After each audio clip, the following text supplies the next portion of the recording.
Afternoon guys, so now we are here to check the valve clearance for the Honda straight 4 cylinder. Okay, so now we have a diagram here. So the intake valve clearance is 21 to 25 mm or 0.009 inches. The exhaust 0.25 to 0.29. Okay, so we have procedures here on how to check. Okay, so now I want to show you how do I check the valve clearance for my process. Okay, so now in the old data, he adjusts by the firing order. Okay, but me, I adjust for the toe revolution.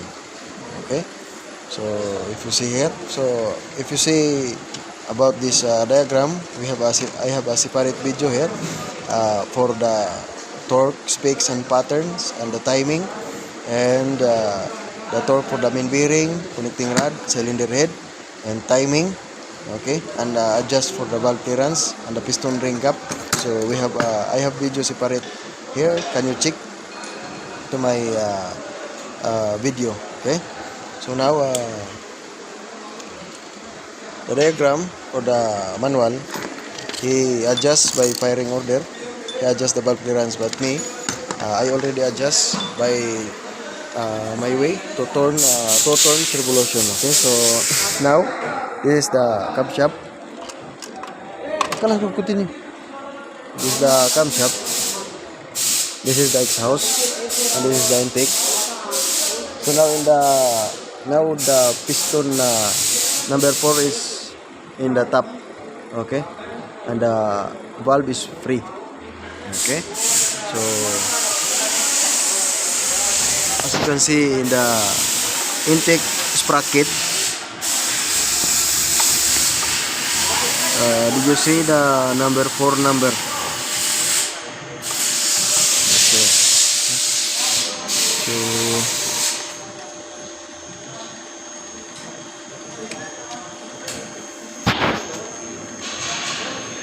okay, so you see the number 4 mark.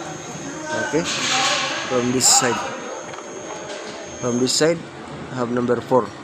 See, so it means this number 4 is upside or 12 o'clock. So meaning the top number 4 piston is top and the valve is free. Okay, so now you see the low. You see the low there. This is the cam loop for the number 4 piston. So the valve is free. Exhaust intake number 3, exhaust number 2 is free. Okay, so how to adjust if you use the toe method for toe revolution. So now first you put the number 1 in the top dead center and make sure.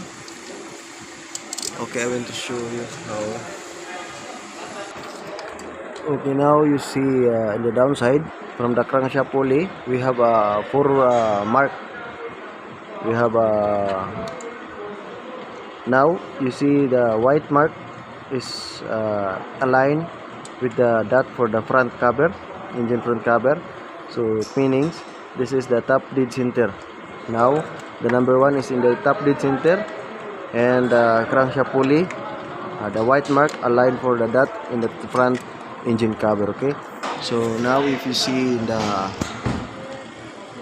as you can see, so we have arrow here. We have arrow. Okay, and we have right here up. Okay, you see, so this up is 12 o'clock for the camshaft sprocket. This is up, so it's meaning the number 1 piston is in the top position. So the engine is in the top dead center. Okay, so now as you can see the loop. this is intake number 1. The valve is free. Exhaust number 2, number 1, valve is free. Exhaust number 3, valve is free. You see the lube. And intake number 2, valve is free. So for me, if I adjust by 2 turn or 2 revolution, so first I will make the top dead center. I will make the top piston, and I adjust intake 1, exhaust 1, intake 2, and exhaust 3. Okay, for the 4 cylinder. Okay, so you adjust the intake 1, exhaust 1, intake 2, exhaust 3. Okay, so if you finish complete check the valve clearance, you can turn the crankshaft in 360 degree.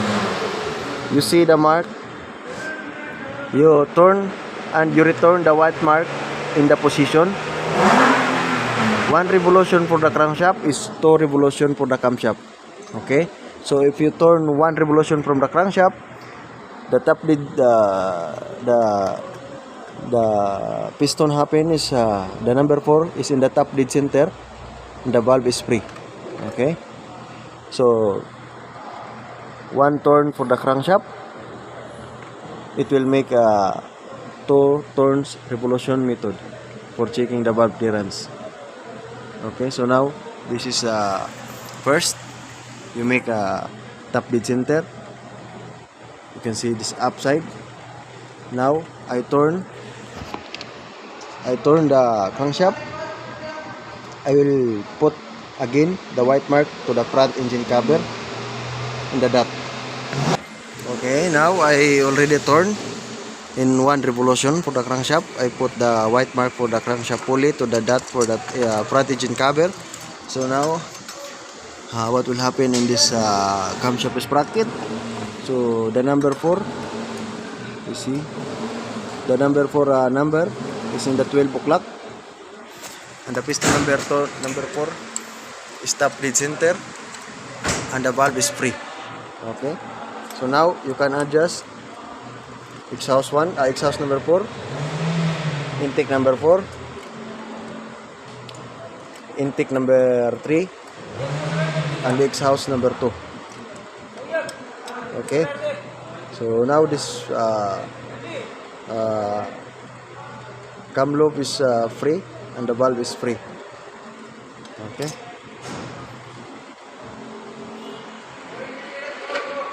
so now guys, the whole data or the diagram for the company he suggests for the firing order adjust valve clearance, but for me I will do the process by 2 turns revolution. So now I check the system for the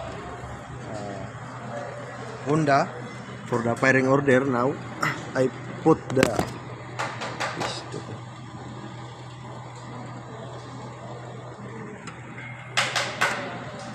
okay, now if you see this number 2. Okay, so now meaning,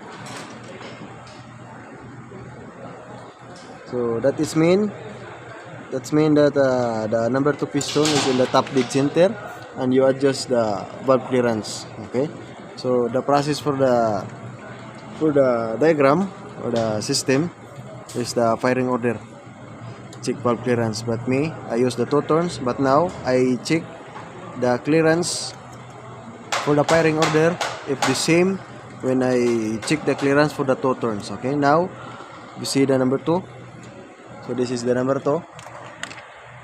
Okay, and the valve is free.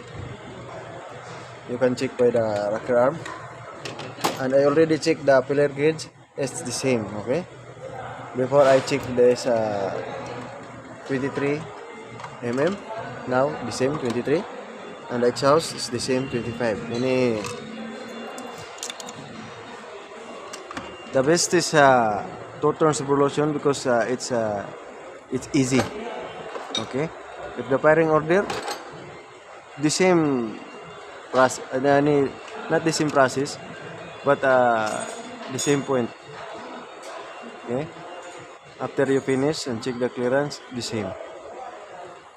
But for me, it's better if I use the 2 turns evolution. It's easy.